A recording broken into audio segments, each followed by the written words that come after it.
gerak ke arah ini ya, Forge menuju ke Skylord, di mana Skylord sendiri ternyata bakal coba di-commit oleh kawan-kawan dari Aura Esports. Sebenarnya kalau misalnya tadi lu lihat, kalau misalnya diperhatiin tadi Aura sama Dranix Dauntless ini sama-sama mengarah ke arah sini dulu campsite, dan ternyata Aura tuh kalah cepat.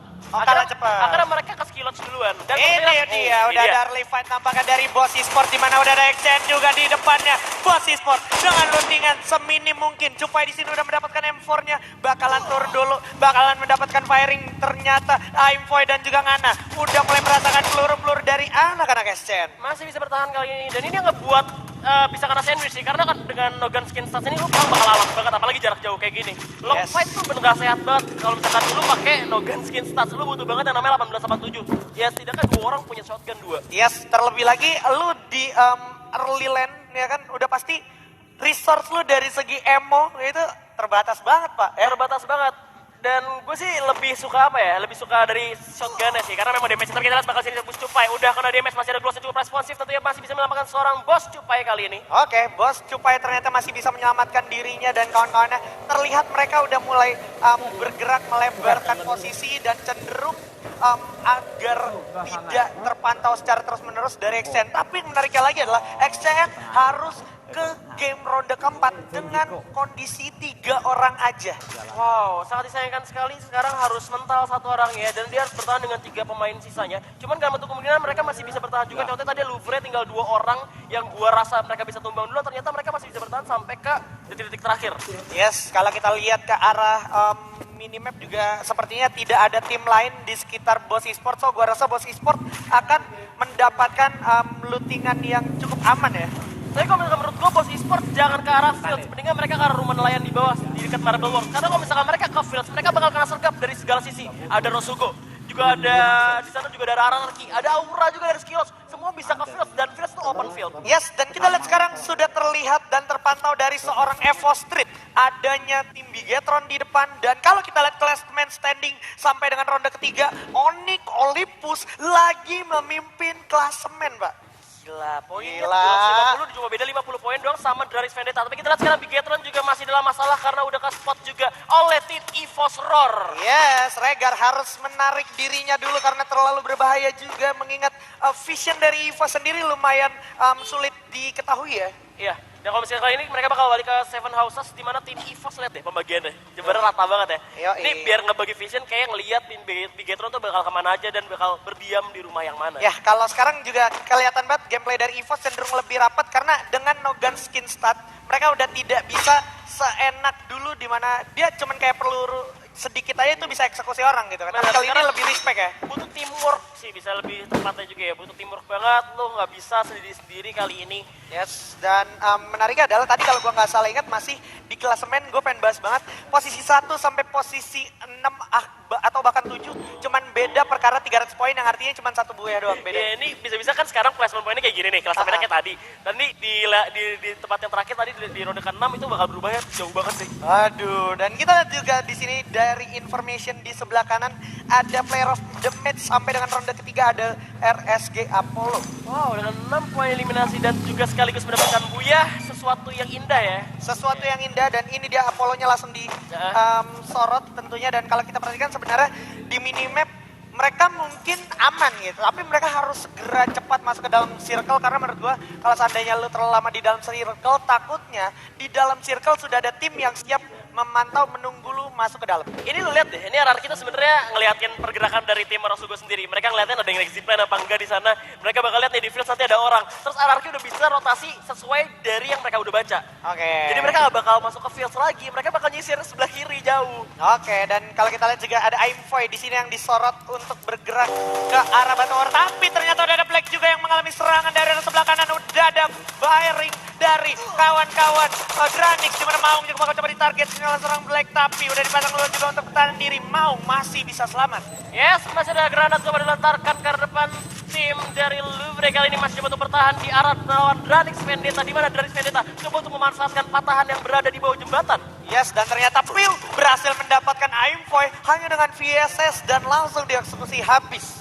pria idaman wanita di Getron Magic, Speo berhasil mendapatkan 9 point dan sekarang bos berarti harus kehilangan satu pemain, sangat merugikan untuk di early karena melihat cuma masih ada 12 tim, bahkan baru satu-satunya dia yang kena ya, dia yang dipulangin di lobby ya. Iya, setelah kita harus kehilangan satu member dari XCN ya, yang gak berhasil masuk ke dalam game. Dan kita lihat sekarang formasi di bawah jembatan dari Dranix Vendetta bersiap untuk melawan atau membeli serangan dari Lovre itu sendiri. Untungnya ini di daerah golf course gak ada orang, kalau misalkan ada orang Dranixnya bakal dijepit. Yes, dan yang menariknya lagi adalah di sini Dranix Vendetta nggak segan-segan dia ngirim satu orang untuk melakukan flanking dari arah belakang sentral dan sepertinya belum diketahui oleh satu member pun dari Lovre. Ini sangat berbahaya ya, melihat memang seperti yang kita bilang juga Nogan Skin Stats gak bisa eliminasi musuh dengan cepat, tapi gak bakal basa-basi dari seorang Banks dengan VSS bakal nembak cuma 7 doang damage-nya bos. Geli banget ya, bahkan udah kayak setara dengan damage per second dari crossbow kurang lebih. Iya bener-bener gak sakit gitu tembakannya, jadi buat fight tuh harus lebih di strategi lebih matang lagi gitu. Yoi, setup posisi dan juga decision makingnya harus dipertimbangkan. Dan kalau kita lihat sekarang firing langsung hujan peluru ke arah Maung, di mana Maung pun berhasil mendapatkan banyak damage dari seorang Black. Yes, untungnya tembakannya tuh on point banget ya, karena mereka juga udah pro player banget, mereka main udah sering banget, jadi memang udah tahu pas-pasnya dengan senjata apa, mereka comfortnya, mereka nyamannya. Dan sekarang tim Dranix juga belum bisa pindah juga, karena kalau misalkan mereka pindah, berbahaya juga sih. Oke, ternyata Halcyon dikirim ke belakang untuk memastikan tidak ada satupun member dari tim yang ada di depannya melakukan sebuah flanking atau pengintaian untuk menjaga kawan-kawan dari Lovre. Kalau misalkan lihat zonanya sekarang, Lovre harus terpaksa masuk ke dalam, dan ini malah nguntain buat Dranixnya. Ya benar, kecuali Lovre-nya bergerak ke arah Fire Brigade dulu ya. Atau mereka naik zipline ke arah Mount Villa tuh, golf course, baru mereka akan nyebrang lagi ke arah Brasilia. Tapi tetap aja harus punya effort, harus lari lagi, di mana di depan juga lagi ada yang lari, ada satu tim yang lari juga ke arah zona berikutnya. Onyx Olympus yang lagi biasa memuncak klasemen. Kan tadi kita juga bahas di backstage, di mana kita harus ingat ada Onyx Olympus di Purgatory yang kalau dia udah dapatin tempo permainannya, dia bakalan main cenderung lebih slow di early, terutama bakal gerak ke arah Mountain Villa. Dan pastinya juga ini bakal berbahaya banget karena seluruhnya pulau kiri milik Onyx Olympus, so itu routingan mereka pasti udah serem-serem banget. Yes, dan tadi tercatat Boss Esports sendiri setelah dari Crossroad nggak nyentuh Marble Walk sama sekali. Iya. Bener, mereka masih ada di pulau sekitar Brasilia, Filsa sekitarnya, dan di Brasilia juga masih ada Bigetron sama EVOS yang masih belum perang, dan masih di Central, balik lagi sama Dranix Vendetta dan juga Lovre. Oke, perang gengsi pun terjadi, mana Halcyon udah tertinggal sendirian, harus muter dengan waktu yang cukup lama dan jauh akhirnya. Yes, dan kita lihat Dimo berhasil mendapatkan back langsung dipulangin saja, dikasih tiket pulang untuk liburan nampaknya. Atau untuk menunggu game ronde selanjutnya di game ronde kelima dan juga keenam. Karena kalau kita lihat sekarang akhirnya Dranix dengan kesabarannya menunggu dan menekan abis para pemain dari Lovre membuahkan hasil juga. Dan kita lihat di minimap sekarang udah ada 2 dan bahkan nyaris 3 player dari Lovre itu nahan di luar zona. Bahkan mereka masih harus berusaha untuk menyeberangi pulau dulu nggak sih berenang. Dan sekarang tim dari Lovre sendiri memilih untuk menahan zona dan sulit banget untuk mereka berpindah tempat karena tim Dranix Vendetta benar-benar ngalangin mereka banget. Karena Dranix juga udah tahu, ini masih ada zona sedikit di pulau ini. Kita masih ada waktu buat nyebrang ke zona berikutnya. Iya, masih zona berikutnya di mana masih terus di arah pantauan Dranix tentunya, di mana kalau kita lihat kamera di arah bawah, di sini udah ada RRQ Yamil yang bersiap setup position dan merasakan panasnya danger zone. Gila, ini sekali lagi ya, zona menentukan banget. Bahkan tadi posisi yang tadi Dranix dipojokin sama Lovre malah dibalikin gara-gara zonanya mental. Agak ke arah tim Lovre. Ini bisa, makanya gue bilang Free Fire tuh semua hal tuh bisa terjadi di sini. Semua hal bisa terjadi dan Boss Esports sekarang udah mengamankan satu rumah tayo kalau gue nggak salah inget. Dan dari Onyx Olympus juga udah ngamanin satu high ground patahan bersama dengan satu tim lainnya, di mana udah ada firing kalau kita perhatikan di arah minimap. Ya, dan setelah itu juga Aura nampaknya kali sedang perang dan XN masih mau bertahan, masih ada seorang Koje. Kali ini mereka mendapatkan M4A1 ya, di mana ternyata rapat bakal ditabrak, di shotgun. Koje udah terjatuh, terus Jans, Ical dan juga Kavela kayaknya ini. Yes, Kojar terjatuh, tapi akan coba dilucuti satu persatu, di mana Gare udah nggak mungkin ketolong lagi. Bakal coba langsung diterobos, udah ada Ical di depan, melihat saya pun 1 jual poin masih tersisa, tapi masih berhasil selamat. Ical sekarang setup posisi untuk berlindung, di mana Glual juga bakal coba dihancurin, bakal coba dipasang dulu landmine-nya. Di belakang Venom udah dikirim untuk coba melakukan flanking, karena Ical berhasil dikelabui ternyata. Venom sudah di depan mata seorang Ical, tapi Koje dan Kavela ada di samping kanan. Masih bertahan dari Venom juga di rumah batu, harus buy one dengan seorang Ical, tapi kita lihat bakal terpojok dan terjebak dalam kenangan mantan. Nampaknya kali ini seorang Venom bakal coba berlari, mengamalkan Glual ada di belakang tembakan, dan Venom masih bisa bertahan. Dan bagus banget, masih coba disergap oleh Jegat di sana sudah terlihat satu orang bakal coba langsung dijamcat. Capella juga cukup sekarang tapi Sixia berhasil mendapatkan judge. Kojek berhasil dapetin Hayabusa. Bakal coba langsung dijamcat saja Kojek. Capella di depan mata. Bakal coba dilawan. Itu dia Predator Asia kita. Capella sedikit lagi. Bakal melawan seorang Sixia. Loncat. Jump shot and Star 8 harus ditumbangkan begitu saja di tangan Aura Esports. Mengorbankan satu orang Jans dan mendapatkan 4 poin eliminasi. Hal yang cukup worth it menurut gua. Kali ini masih ada Onyx Olympus yang bakal bertemu dengan RRQ Hades yang masih berada di luar zona. Bakal terus ditembakin terus sama Wiza kali ini. Yes, Wiza masih cukup santai juga berada di dalam zona, memastikan pergerakan dari RRQ atau tim yang ada di depannya akan terhambat dan termakan zona detik demi detik. Hujan peluru di mana-mana masih kita lihat dari Rosugu juga nembak ke arah XCN yang cuma ada 3 pemain doang dan kayaknya RRQ bener-bener sulit banget untuk masuk ke dalam zona. Kalau misalkan mereka lurus, ketemu Onyx Olympus. Mereka geser dikit, ketemu sama XCN. Geser lagi, ketemu sama Rosugo. RRQ udah dead end banget. Dead end banget dan yang menariknya lagi ternyata adalah lower ground yang biasa diamanin oleh Lofre ternyata sudah diamanin oleh Dranix Dauntless kalau kita lihat dari map ya. Dan kalau misalnya kita lihat sekarang EVOS udah ngamanin rumah batu besar Aura. Oh my god, dimana di sampingnya, di seberangnya itu ada Bigetron. Dan Aura sendiri malah ternyata masih ada di rumah batu juga di arah high ground. Dimana tempat Capella itu sendiri menjadi Predator Asia. Iya betul banget Capella. Dan ini zona itu benar-benar gak bisa ditebak ya sih. Kayak perasaan perempuan.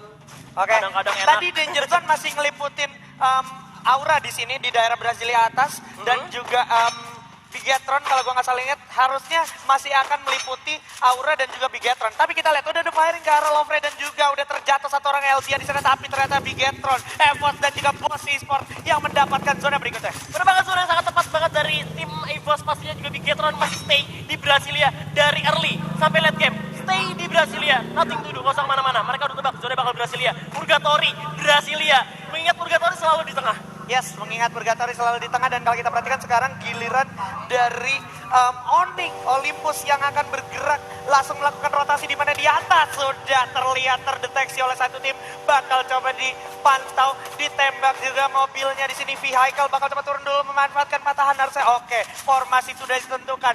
Di atas Onyx Olympus adalah player dari Boss Esports Dan juga ada EVOS di dan rumah juga ada EVOS di sana. Wow. Ini bakal ngerugiin banget buat tim Onyx Olympus karena di beberapa sisi bakal dijepit. Bahkan RRQ bisa masuk ke dalam zona ini udah suatu hal yang bisa dibilang ngerugiin mereka banget. Mereka gagal ngehalang RRQ untuk masuk. Gak bisa, tidak semudah itu Ferguson karena udah ada pemain dari Onyx Olympus dan juga Boss Esports. Mau gak mau RRQ harus memutar rutanya di mana rutenya ini bakal jadi jauh banget dan zona akan berjalan sesaat lagi. Yes. Dan kita di arah Brasilia udah ada Bigetron dan juga Aura yang berdekatan. Bahkan Dranix Dauntless juga bakal masuk. Dranix Vendetta juga udah berhasil masuk ke dalam zona. Louvre yang terisa dioper main masih bisa bertahan tapi bakal kelihatan sama Dranix Vendetta kali ini, Ji. Bukan cuman Dranix, bakal kelihatan juga sama EVOS harusnya di sana di mana udah ada Sam 13 yang bergerak melebarkan sayap bersama Mr. 05 ke arah belakang tapi udah ada suara tembakan juga langsung dan RRQ mau menabrak pemain dari Boss Esports di mana legal berhasil dapat satu Cupai. Udah terlihat di balik batu. Cupai tersandra begitu aja. Cikir di sisi lain Kojek juga bakal menjadi next target. Ngana berhasil dapetin satu orang paling tapi Kojek bakal langsung dieksekusi habis. Udah ada satu orang lagi Amil bakal dikirim untuk menolong Legalot. Dimana kalau kita lihat Lord masih coba lebarin sayap di arah belakang. Legalot berhasil dapetin Cupai. Bakal dapat langsung dijabet segitu aja. Bisa selamat ternyata Lord. Bakal tiarap dulu sedikit Amil ya. Masih bisa selamat. Tinggal Ngana sendiri yang menjadi last man standing dari tim Boss Esports. Tapi gak bakal dikasih ampun sama Lord. Udah coba gluos dan ternyata tim Boss masih bisa bertahan. Satu orang coba untuk berdiri balik Crash dan ternyata XCN harus tumbang. Di saat yang sama masih ada Boss Esports harus menyusul. Tim RRQ yang sabar dari tadi berhasil ngambil tempat dari Boss Esports dan mereka berhasil masuk ke dalam zona kali ini. Usaha keras itu tak akan menyayangti. Ini benar-benar related banget untuk RRQ yang tadi harus memutar rutenya dan bertemu Boss Esports tapi sama masih bisa eksekusi dengan baik dan kita lihat udah ada Onyx Olympus juga yang harus dihabisi sedikit lagi. Kalengnya juga ada kebakar di bawah. EVOS sudah melihat ke arah bawah tentunya di mana Sam 13 berhasil dapetin Ergon dengan AWM-nya. Terlihat ada Jars juga di belakang. Masih ada Ergon mencoba ditolong di sana di mana Mr. 05 berhasil dapetin Wiza. Akan coba dihabisi dan tidak dikasih ampun. Zona 15 detik lagi akan bergerak. Terpojok dimakan oleh zona dan kali ini EVOS masih bisa mengamankan tempatnya. Masih ada satu orang lagi dari tim Onyx 3 bahkan coba untuk bergerak mundur dulu karena harus lari dari pandangan sang macan putih EVOS Roar. Yes, EVOS Roar ini dia, this is showtime karena zonanya juga akan berjalan tentunya di mana udah kita lihat ada Everyday yang berhasil dapetin satu. Masih ada Chikoy juga yang harus dijatuhkan gitu oleh Yamil. Mau nggak peperangan berjalan udah kelihatan nama aku. Ada Mr. 05 juga di sisi lain ada Jodipan. Peperangan di sini tak bisa dihentikan. Ada Valencia juga Yamil udah terjatuh ke Lord saja. Gua rasa Lord juga nggak bisa punya banyak pilihan karena dia udah kemakan oleh zona. Di saat yang sama Jars masih survive di mana di depannya udah ada Parkman dan Bigetron. Lord juga bakal jatuh sedikit lagi. Ada Vader berhasil dapetin Spartan dan juga ada dari Dranik, tapi serangan dari belakang tidak bisa diremehkan. Everyday dan juga Murarto, tersisa Jodipan sekarang. Jodipan, The Last Man Standing harus bertahan sendirian. Try hard banget, masih ada Lord juga di belakang yang harus dimakan oleh Zona. Zona semakin kecil kali ini, masih ada Bigetron Magic yang menebak dengan tepat. Aralgiades harus tumbang di posisi 8. 7 tim tersisa kali ini, 19 orang yang masih hidup.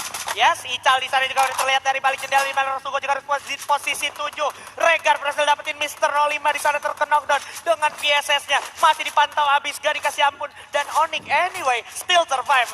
Oke, kita lihat lagi bakal ada tim dari Bigetron udah melihat ke arah tim EVOS Roar yang udah gak dapet zona. Dan Ikam berhasil diatur oleh Kavela di sisi lainnya. Bakal dijepit hujan peluru di mana-mana kali ini, bos. Yes, zonanya sedikit lagi bakal bergerak. Udah saling bersinggungan. Jars menjadi lone survivor dari Onyx yang akan selamat harusnya. Kavela dan juga Koje udah mulai terpisah tapi masih ada Devil. Dimana sekarang udah mulai spread out posisinya. Ical terjebak posisinya. Masih ada Regar juga langsung diberi keker permanen dari EVOS. Harus memutar otak untuk memutar strateginya. Dimana zona udah semakin mengecil. Udah terlihat ada Sam 13. Mau yang udah dapetin satu orang Anca. Kemudian dapetin Jar begitu ya. Dan Ikam berhasil dapetin Mr. 05. Low frame bakal tumbang di posisi kelima. Begitu saja. Masih ada Sam 13. Kapten dari EVOS. Pokoknya dapat jarak sedikit. Menjauh mendapatkan para pemain dari Bigetron. Regar udah melihat Sam 13. Masih ada satu orang lagi yaitu Street. Bakal dapat dipantau oleh para pemain dari Bigetron. Kumpul terus. Orang Ical juga mendapatkan Street kali ini yang gak bisa masuk ke dalam zona. Semakin kecil. Hujan peluru di mana-mana kali ini. Dan tersisa 10 pemain di rata detik terakhir, bos. Yes, dan bahkan Ical masih bisa memanfaatkan kesempatan untuk menjatuhkan EVOS untuk masuk ke zona berikutnya. 3 tim tersisa, Ical ada di pemuncak genteng dari rumah 7 tentunya. Ada Anja dan juga Regar yang cukup sekarat. Piu juga terdiri lihat, ada Ikam juga yang masih bolak-balik sementara di bawah lantai 2 dan lantai 1 sudah ada permain dari Dranix. Dranix Vendetta di mana mereka masih ada di top 3 kali ini masih bertahan hingga detik terakhir dan zona bakal memakan Ical sangat-sangat sakitnya. Piu udah maju, pasal gosip pasal juga seorang Dranix Vendetta bakal masuk aja. Aura harus tereliminasi oleh zona. Tinggal Vader sendirian dan Bigetron Magic masih bisa bertahan kali ini. Buya berhasil didapatkan oleh Bigetron Magic.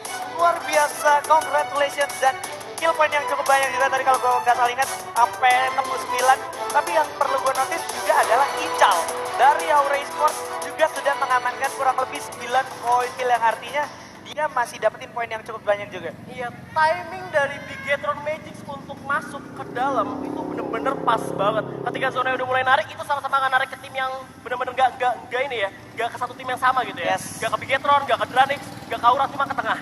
Wow. Dan timingnya pas banget. Semakin panas tentunya di mana Bigetron, Aura Esports dan juga tadi ada Dranix Vendetta dan bahkan harus EVOS yang menjadi tumbal bisa dibilang untuk masuk ke zona berikutnya gagal ya Pak ya? Iya, karena gambling juga sih Ji. Benar. Untuk ngelihat kayak zona kira-kira bakal ke batu itu apa enggak sih. Ternyata nggak ke batu tersebut dan akhirnya malah ada di Seven Houses. Dan so kita ada Ravalda. Iya, kita bertemu Ravalda kembali. Untuk Lihan dan Sven di game keempat ini benar-benar menarik banget karena lagi-lagi ada game changing juga di mana Bigetron yang ada di posisi klasmen di urutan ke-12 akhirnya meroket mendapatkan poin eliminasi yang banyak dan juga Buya. Sven sendiri kira-kira untuk klasmen menuju game kelima akan berubah atau enggak? Silahkan. Masih harus berubah mengingat tadi gue sempat mention setelah nggak lama kita lihat klasemen itu kayak perbedaannya dari peringkat pertama yang lagi mimpin itu Onyx Olympus kalau nggak salah ingat sampai peringkat 7 atau 8 perbedaannya cuma terangkum 300 poin. Iya. Kayak 300 poin itu aja bisa lu dapetin dari satu Buya. Apalagi kalau lu dapet poin eliminasi yang banyak. Bahaya. Easy banget dan Easy banget, bener. mudah banget terselip dalam satu ronde. Ya, tapi ada yang menarik juga nih sebenarnya. Karena tadi kan Onyx Olympus itu lumayan gak hoki secara zona. Karena dia ternyata ketarik zonanya ke arah EVOS dan ketutup juga. Sebenarnya Onyx Olympus ngebiarin 2 orang nabrakin EVOS. Biar satu orangnya bisa nahan placement di situ. Dan satu orang dari Onyx Olympus berhasil menahan posisi sampai ke-5. Sampai top 5 di sini. Sementara secara klasmen, Onyx Olympus masih ada di top 1. bakal tergeser apa enggak? Silakan lihat. Itu korban zona ya, biasanya korban zona juga dari Olympus sendiri. Memang zona gak ke mereka ya kan, mau diapain lagi, akhirnya mereka harus tumbang duluan. Dan sebenarnya cukup harus dinotis adalah tim Dranix Vendetta yang masih ada di top 3 kali ini. Kalau misalkan Dranix bisa konsisten, mereka